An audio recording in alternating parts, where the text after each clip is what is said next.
শুভ পৌষ পার্বণ। কেমন আছেন সবাই? আশা করি ভালো আছেন, আমিও ভালো আছি। তো আমাদের পৌষ পার্বণে কেমন সাজানো হয়েছে তোমাদেরকে পুরো ভিডিওটা দেখাবো, চলো। পৌষ পার্বণ উপলক্ষে আমাদের আজকে লেবা টানা হচ্ছে। পরীর মা লেবা টানতিছে।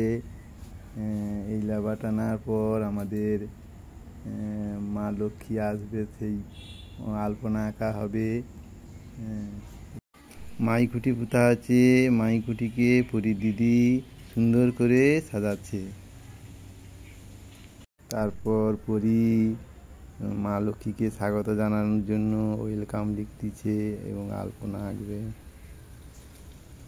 পরীর মা এবং দিদি লক্ষ্মীর পদচিহ্ন আঁকতেছে এবং দুজনে মিলে আনন্দ সহকারে লক্ষ্মীর পদচিহ্ন আঁকতেছে, যাতে লক্ষ্মী পরীর ঘরে ঢুকে।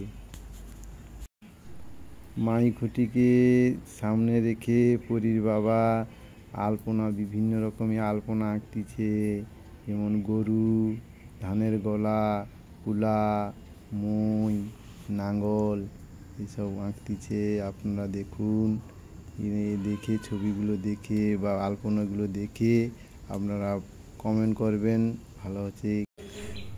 তো এখান থেকে আমাদের ওয়েলকাম জানানো হচ্ছে মাকে। তো মা এখান দিয়ে চলে চলে যাচ্ছে, পুরো রাস্তা বানানো হয়েছে মায়ের যাওয়ার জন্য। তোমরা তো একটু আগে দেখলে পুরো ভিডিওটা, এরপর বাকি ভিডিওটা দেখো, সামনে গেলেই বুঝতে পারবে কেমন সাজানো হয়েছে। এটা পুরো সম্পূর্ণ হয়ে গেছে আমাদের আঁকা। বাকিটা তোমাদেরকে আমি ঘুরে ঘুরে পুরো কাছে জুম করে দেখানোর চেষ্টা করব, যাতে তোমরা ভালো করে বুঝতে পারো।